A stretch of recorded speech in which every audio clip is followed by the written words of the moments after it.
I never planned to become a real estate mogul. 2 years ago, I was just an ordinary software developer looking for a quiet place to call home. After months of searching, I finally found it, Oakwood Estates, a picturesque neighborhood with manicured lawns, tasteful homes, and a sense of community that was palpable even during the initial viewing. The HOA keeps everything looking nice, my realtor assured me, pointing out the pristine common areas and consistent aesthetic throughout the neighborhood. They're reasonable, just basic stuff to maintain property values. The monthly dues seemed fair for what you got: community pool access, landscaping for common areas, and a neighborhood watch program. I signed the papers without much hesitation, excited to join what seemed like a perfect little community. On move-in day, several neighbors brought over welcome baskets, a gesture that confirmed I'd made the right choice. Among them was Patricia Wilson, a middle-aged woman with an immaculate blonde bob and a smile that didn't quite reach her eyes. "I'm Patricia Wilson, HOA president," she said, handing me a hefty binder. "Everything you need to know is in here. We have standards in Oakwood Estates." She glanced at my moving boxes as if assessing their worthiness. The trash cans go out Thursday evening and must be in by Friday morning, not visible from the street otherwise. I thanked her, assuming her businesslike demeanor was just first meeting formality. Boy, was I wrong. For the first few months, everything was fine. I followed the rules, attended the monthly HOA meetings, and even volunteered for the community garden committee. But I began noticing patterns during those meetings. The way Patricia, or Karen, as she'd soon be known to me, wielded her authority like a weapon, how she seemed to relish pointing out violations, and especially her habit of targeting certain homeowners more than others. There was the young couple on Maple Drive who wanted to install eco-friendly solar panels. Karen shot them down for aesthetic concerns, despite nothing in the bylaws prohibiting them.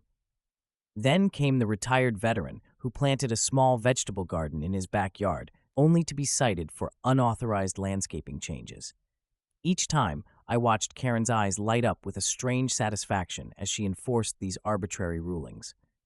"Just how things work around here," my next-door neighbor Tom whispered to me during one particularly tense meeting. "Best to stay on her good side." I intended to do just that. Little did I know, I was already in her crosshairs. The fine arrived while I was away on a 2-week business trip to San Francisco. My company had sent me to oversee the implementation of a software system I'd helped develop, an opportunity I couldn't pass up. I arranged for my cousin to stop by and water my houseplants, but unfortunately, he couldn't maintain the lawn due to a recent surgery. When I pulled into my driveway after an exhausting red-eye flight, a bright orange notice was stuck to my front door. Even from the car, I could see the bold black letters, "Violation." Confused and tired, I grabbed the notice. $500 fine for violation of Homeowners Covenant Section 7.3, Lawn Maintenance Standards. The notice included photos of my lawn with actual ruler measurements showing my grass at 3.25 inches, a quarter-inch above the mandated 3-inch maximum. The timestamp showed the inspection had occurred just 2 days after I'd left town. There was a personal note at the bottom in flowery handwriting. "Oakwood Estates has standards. Please comply immediately. P. Wilson, HOA President." I stood there, staring at the paper, feeling my face grow hot. $500? For grass that was barely over the limit? While I was away on a business trip? After a shower and a strong cup of coffee, I called the HOA office. Patricia herself answered. "Mrs. Wilson, this is Alex Chen from 1422 Oakwood Drive. I just got back from a business trip to find a $500 fine for my lawn. This seems excessive, especially since I wasn't even home." "Mr. Chen," she replied, her tone dripping with artificial politeness, "the covenant clearly states that homeowners are responsible for maintaining their property regardless of their presence. Your absence doesn't exempt you from the rules everyone else follows." "But $500 for grass that's just slightly over the limit? Couldn't there have been a warning first?" Section 12.4 clearly states that lawn violations are subject to immediate fines without prior notice, she responded, as if reciting from a script she particularly enjoyed. "The board voted on these penalties last year. You should have familiarized yourself with the updated bylaws sent out in the January newsletter." I took a deep breath. Could I appeal this or appear before the board? You're welcome to appeal at next month's meeting, but I should warn you, we've never overturned a documented violation. I could practically hear her smirk through the phone. The fine is due within 10 days to avoid additional penalties. After hanging up, I walked outside to see if my lawn was really the neighborhood eyesore the fine suggested. Looking up and down the street, I noticed at least 3 other lawns that appeared taller than mine. Curious, I grabbed a ruler from my toolbox and measured. The Johnsons' lawn across the street, 3.5 inches. The Petersons' 2 doors down, nearly 4 inches. Yet neither had violation notices. Something wasn't adding up. That evening, Tom came over with a 6-pack of beer after seeing me measuring my lawn. "Welcome to Patricia's kingdom," he said with a grimace, handing me a bottle. "We call her OA Karen behind her back." "Does she target everyone like this?" I asked. Tom shook his head. "Only those who don't fit her vision of the right kind of neighbor. The Johnsons have been here 20 years and play golf with her husband. The Petersons donate to her church fundraisers. But you?" He gestured to my modest landscaping. "You work in tech, keep to yourself, and worst of all, you asked questions at the last meeting about the pool renovation budget. You're on her list now." "That's discrimination," I protested. "It's politics," Tom corrected. "Small pond power plays.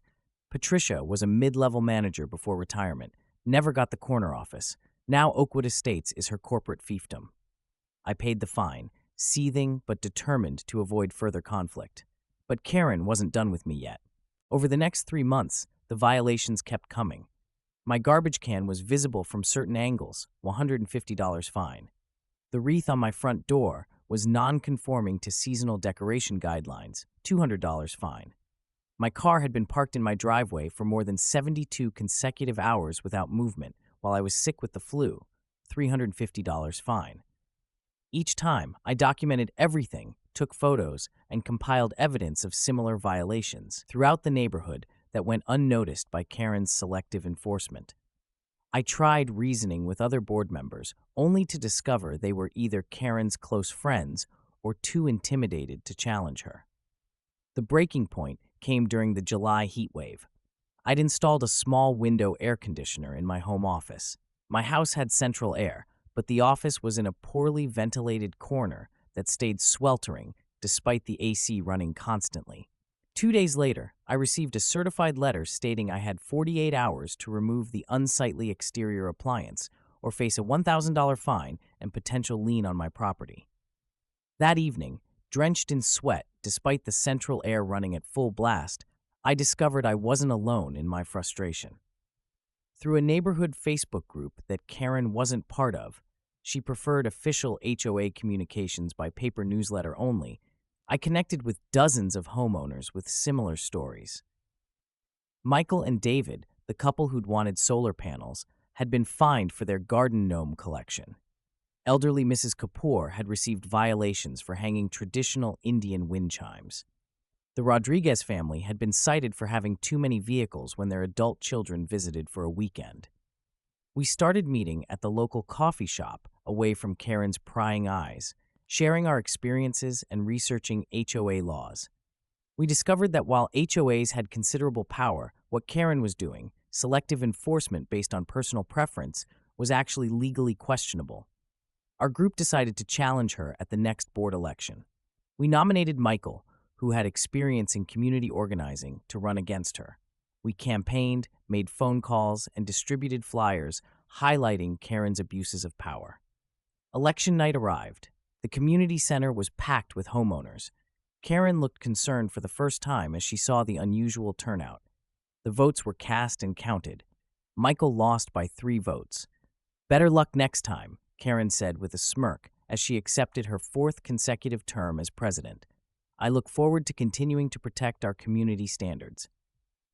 Later, we discovered 3 families had received last-minute warnings about potential violations that would require further investigation unless resolved before the election. They'd voted for Karen out of fear. That night, as I sat on my patio nursing a beer and my disappointment, my phone buzzed with a notification. The software system I'd implemented in San Francisco had just been acquired by a major tech company. As part of the development team, I was entitled to a substantial bonus, 7 figures substantial. For the first time since moving to Oakwood Estates, I smiled a genuine smile. I finally had the resources to fight back. But how? The answer came from an unexpected source. The whole neighborhood? My attorney, Sarah Jenkins, raised her eyebrows when I floated my half-serious idea. That's ambitious. I'd hired Sarah, a real estate attorney specializing in HOA law, initially just to fight my mounting violations, but our conversation had evolved into something much bigger. I'm not saying I want to do this, I clarified, though a part of me was warming to the idea. I'm asking if it's theoretically possible. Sarah tapped her pen thoughtfully. Actually, there might be a way. Let me look into something. She pulled out her laptop and began searching property records. Interesting. She turned the screen toward me. Oakwood Estates was developed by Meridian Properties about 20 years ago. They typically maintain ownership stakes in their developments through a real estate investment trust, or REIT. And according to public filings, yes, Meridian Capital REIT still owns about 30% of the properties in your neighborhood. They rent them out? Some. Others they sell with special financing arrangements that maintain certain ownership rights. And here's the kicker. Meridian's parent company has been struggling since the pandemic. Their stock is down 60% from its peak. My mind was racing. So if someone were to acquire their holdings, they'd instantly become the largest stakeholder in the neighborhood, Sarah finished. But you'd still need to convince individual homeowners to sell to you to gain majority control. What would majority control mean, exactly? With 51% property ownership, you could essentially rewrite the HOA covenant at the next annual meeting. You'd control the board, the rules, everything. The plan began taking shape. I established a shell company called Oakwood Community Investments LLC with Sarah's help. The name was generic enough not to raise suspicions, but clear enough in its purpose. My identity as the sole investor was carefully obscured through legal corporate structures. Next came research. I needed to know which properties were vulnerable, which homeowners might be willing to sell, and what the true market values were. Tom proved invaluable here, providing insider knowledge of who was considering moving and who might be underwater on their mortgage. I started with the Meridian REIT properties. Through Sarah's connections, we approached the struggling company with an offer for their entire Oakwood Estates portfolio. The initial response was hesitation, but when we increased our offer to 10% above market value, their board couldn't refuse. In one transaction, I acquired 30% of the neighborhood. The next phase was trickier, approaching individual homeowners. I couldn't reveal my ultimate plan, but I could make compelling offers. For the next 5 months, Oakwood Community Investments quietly purchased properties throughout the neighborhood. To the Wilsons, an elderly couple looking to downsize, "We can close in 14 days, all cash, and you can rent back for 6 months at nominal cost while you find your new home." To the Jacksons, struggling with medical bills, "We'll pay off your second mortgage as part of the purchase price." To the Millers, who'd been trying to sell for a year, "No need for repairs or staging. We'll take it as is at asking price." One by one, homes transferred to my company's ownership. I instructed my property management team to be exemplary tenants and landlords, maintaining properties immaculately while giving residents flexibility that Karen never allowed. Karen, of course, noticed the unusually high turnover. At one HOA meeting, she raised concerns about the character of the neighborhood changing with so many rentals. The irony was delicious. She had no idea she was inadvertently addressing the very architect of this change. By month 4, we owned 43% of the properties. We needed just 8% more to reach the critical threshold. The final pieces fell into place when the Rodriguez family, tired of Karen's harassment, decided to relocate closer to their grandchildren. Their corner lot property gave us 46%. Then came the Thompsons duplex, 49%. And finally, in a stroke of luck, the foreclosure auction of the abandoned property on Elm Street pushed us to 52%. Majority control achieved. Now for the reveal. Karen called an emergency HOA meeting after noticing the spike in ownership changes. The community center was packed, both with actual homeowners and with my property management representatives, all carrying proxies authorizing them to vote on behalf of Oakwood Community Investments. "This neighborhood is under attack," Karen declared dramatically, standing at the podium in her signature pastel blazer. "An anonymous entity is buying up our beautiful community for unknown purposes. We must amend our bylaws immediately to restrict rental properties to no more than 20% of total units." It was time. I stood up from my seat in the back row. "Point of order, Mrs. Wilson." Karen squinted at me with undisguised contempt. "Yes, Mr. Chen? Another complaint about our perfectly reasonable standards?" "Not exactly," I replied, walking toward the front of the room. "I'd like to call for a vote on new HOA leadership before we discuss any bylaw amendments." "That's not on the agenda," she snapped. "And board elections are held annually in September." "Actually," I said, pulling out a document, "according to Section 4.2 of our covenant, special elections can be called at any time when requested by property owners representing more than 50% of the neighborhood units." Karen's face flickered with confusion. "No single owner has that kind of stake in Oakwood Estates." I smiled. "Allow me to introduce myself properly. I'm Alex Chen, CEO of Oakwood Community Investments LLC, which currently owns 52% of the properties in this neighborhood." The room erupted. Homeowners turned to each other in shock. Karen's face went from confusion to disbelief to something approaching fear. That's impossible," she stammered. Sarah stepped forward, placing a stack of property records on the table. "All legally documented and verified. Oakwood Community Investments is now the majority stakeholder in this HOA." Karen grasped the edge of the podium. "You can't do this. This isn't how things work here." "Actually, it is exactly how things work," I replied calmly. "I've read every word of our covenant, multiple times. After receiving $2,700 in questionable fines, I became something of an expert." I turned to address the room. "I'm not here to destroy the neighborhood. Quite the opposite. I believe in community, in fair rules fairly applied, and in neighbors supporting each other rather than policing each other." The meeting that followed was unlike any in Oakwood Estates history. We voted in a new board consisting of myself, Michael, Mrs. Kapoor, and Tom. Karen was removed from her position by a margin that exceeded my 52% ownership. Many homeowners eagerly voted alongside my proxies. As the meeting concluded, Karen approached me, her face ashen. "You won't get away with this. I have connections at City Hall. I'll find a way to challenge these purchases." I leaned in slightly. "The grass was a quarter-inch too tall, Karen, while I was away on business. Was that really worth all this?"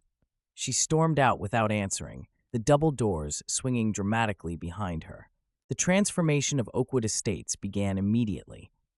Our first official act as the new board was to review and revise the HOA covenant.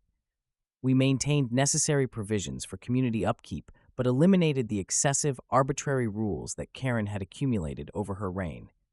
The $500 lawn height fine was reduced to a reasonable $50, and only after written warning and opportunity to remedy. Architectural reviews were simplified and made transparent, with clear guidelines rather than subjective opinions. Solar panels, vegetable gardens, and children's play equipment were explicitly permitted with sensible limitations. Most importantly, we established an ethics committee to ensure fair enforcement. Violations would be reviewed by a rotating panel of 3 homeowners, none of whom could include board members, creating a separation of powers Karen had never allowed.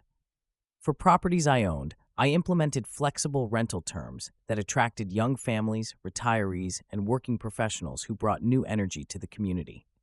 I directed a significant portion of HOA dues toward meaningful improvements, upgrading the playground, creating a community garden on vacant land, and establishing a small business incubator in the underutilized community center. Karen, predictably, didn't go quietly.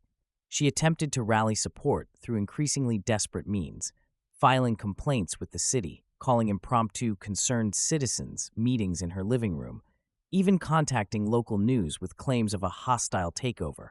None gained traction.